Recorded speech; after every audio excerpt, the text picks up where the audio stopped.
You strive for inner calm, don't you? For an unshakable composure in the face of chaos. You cultivate resilience, discipline, and a quiet strength that withstands the world's storms. You walk the path of stoicism, mastering your emotions, focusing on what you can control, and accepting what you cannot. You seek to be the bedrock, the unwavering pillar in a world of shifting sands. But you've also felt it, haven't you?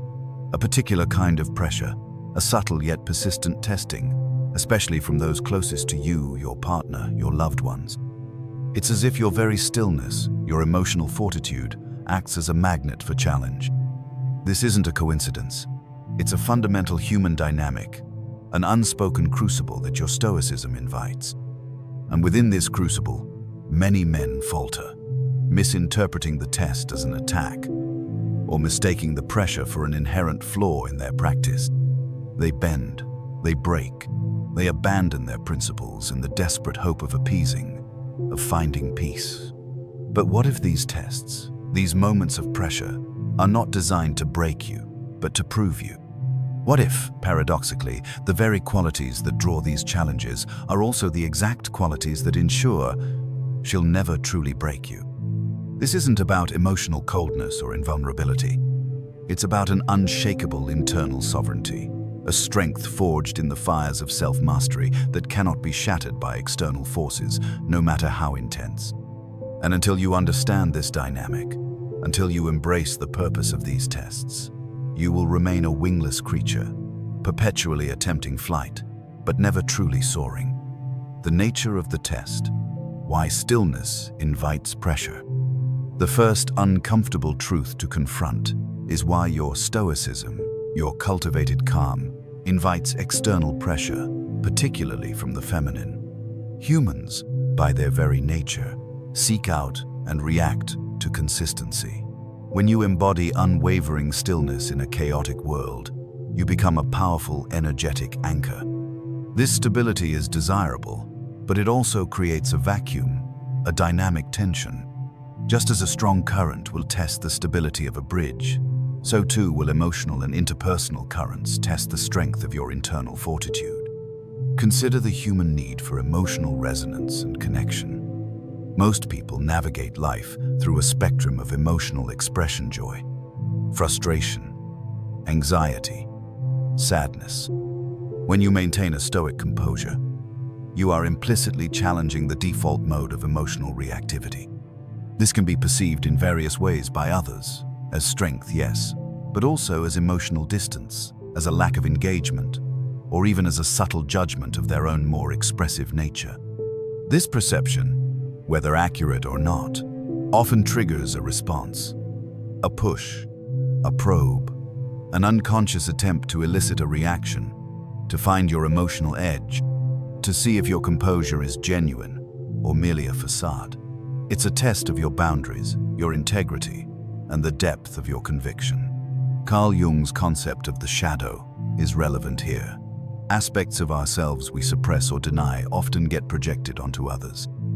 If someone struggles with emotional regulation or internal chaos, your calm can become a mirror, reflecting their own unintegrated turmoil. Their subconscious may then attempt to destabilize your calm, to pull you into their own chaos, to prove that your control is an illusion. This isn't malicious. It's often an unconscious process, a primal need to test the solidity of the ground they stand on, or the ground they wish to lean on. Your stoicism becomes a perceived challenge to their own way of being, and thus a target for testing. What solidity can you claim if your internal state is easily swayed by external emotional storms? What leadership can you offer if your composure crumbles under pressure? This testing is not an attack on your worth, but a direct inquiry into the authenticity and depth of your practiced principles. It is the crucible, and you are the metal. The allure of emotional reactivity, the desire to witness your break. The second profound truth is that, at an unconscious level, many people, including those who claim to love you, harbor a subconscious desire to witness your emotional reactivity, to see you break. This is not born of malice, but from complex psychological roots, and often their own unexamined pain. For some, It's a validation of their own emotional experience. If you remain calm while they are distressed, it can make them feel unheard, or that their emotions are somehow invalid. Eliciting a strong reaction from you can feel like a powerful form of validation, proving that you do care, that you are human, that you can be affected. It's an attempt to find common ground in shared emotional turmoil, even if that turmoil is manufactured. For others, it's a test of control, a subconscious probing of the boundaries of your inner fortress. Can your composure be maintained? Is it truly unshakable? If they can break your stoic calm, they might perceive that they hold a certain power over you, or that your discipline is not as formidable as it appears. This isn't about dominance in a negative sense, but about understanding the limits of your inner strength, much like a child pushing a parent's boundaries to understand where the true line lies. They want to know the true measure of your resolve. Furthermore, there is a primal fascination with the untamed, with the raw, with the human breaking point. Media, entertainment, and even social interactions are often geared towards witnessing emotional spectacle. Your calm, while admirable, is less dramatic, less inherently human, in the eyes of a world addicted to emotional highs and lows. Your unwavering presence can feel like a challenge to the prevailing emotional chaos, and there's a subconscious drive to pull you back into the familiar, turbulent waters. They want to see the candle flickering, not the steady flame.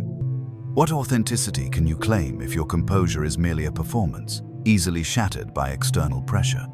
What true strength can you embody if your inner peace is contingent on the world remaining calm around you? This desire to witness your break is a subtle, yet pervasive test of the depth of your stoic practice, proving whether your philosophy is merely intellectual assent or embodied truth. Why she'll never break you, the fortress of self-mastery.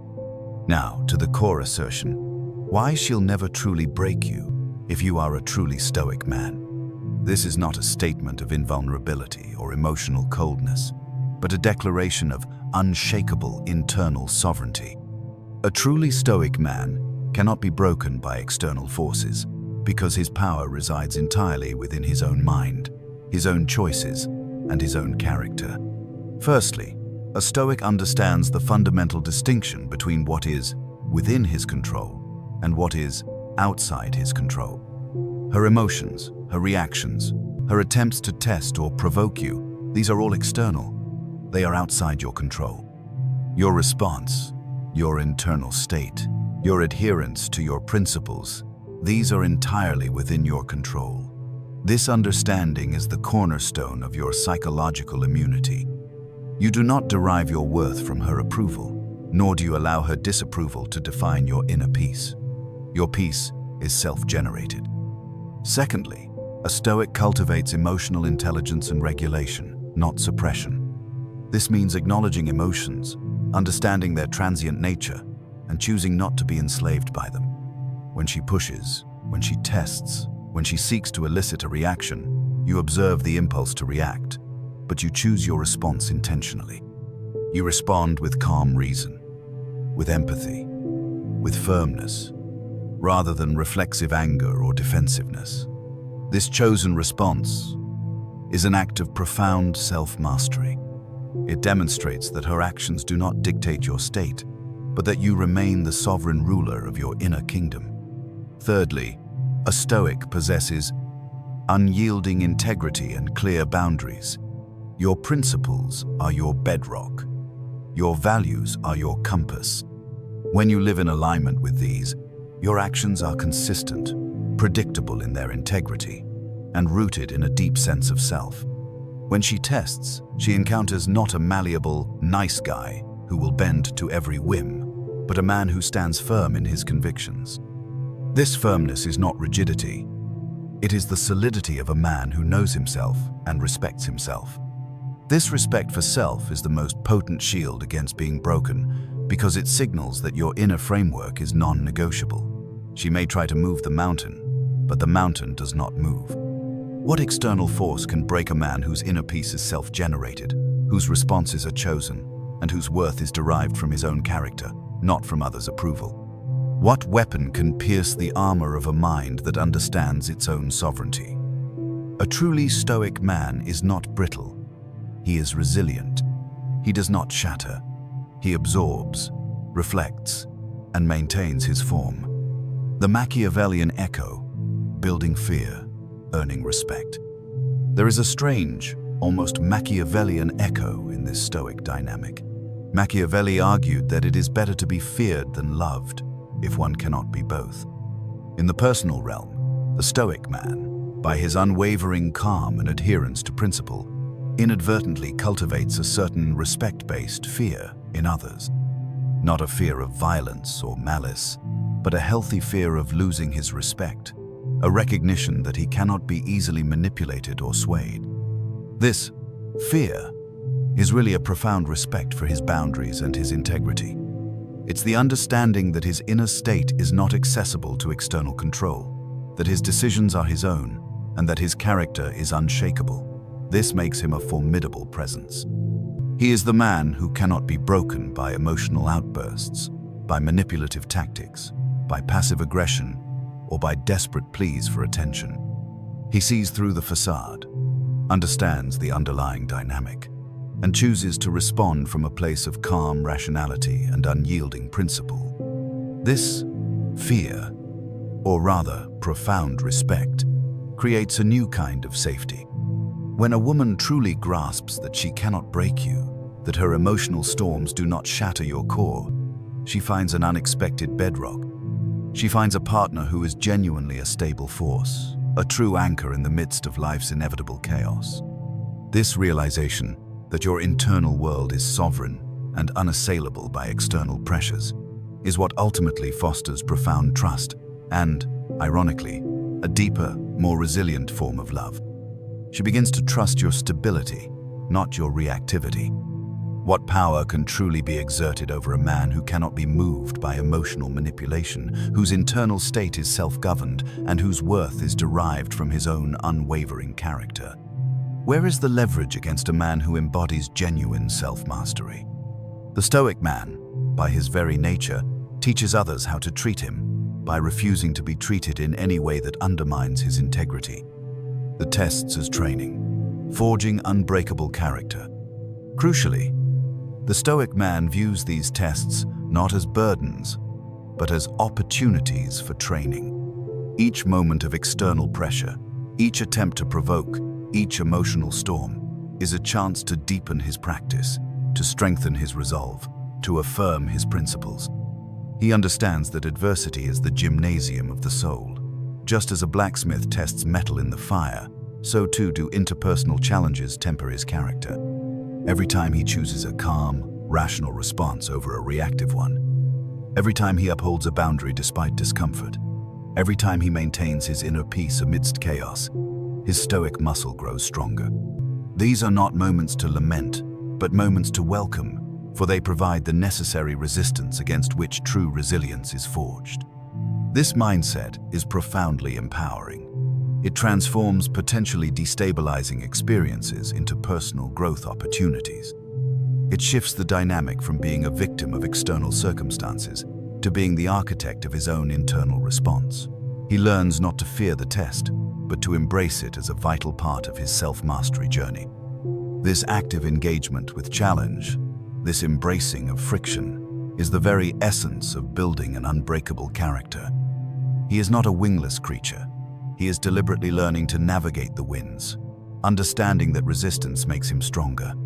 What true mastery can be achieved without resistance, without challenge, without the very tests that prove your principles? What genuine strength can you claim if it has never been pushed to its limits? The Stoic man understands that the tests are not designed to break him, but to prove his mettle, to refine his character, to solidify his sovereignty. The path to unbreakable sovereignty, embracing the crucible. So, how do you cultivate this unshakable Stoic sovereignty, this inner fortress that ensures she'll never truly break you? It begins with rigorous self-awareness and relentless introspection. Understand your emotional triggers. Identify your weaknesses. Where do you tend to seek external validation? Where do you fear disapproval? This honest self-assessment is the first step towards guarding your inner citadel. Know yourself, so you can govern yourself. Next, cultivate disciplined emotional regulation, not suppression. This doesn't mean becoming a robot.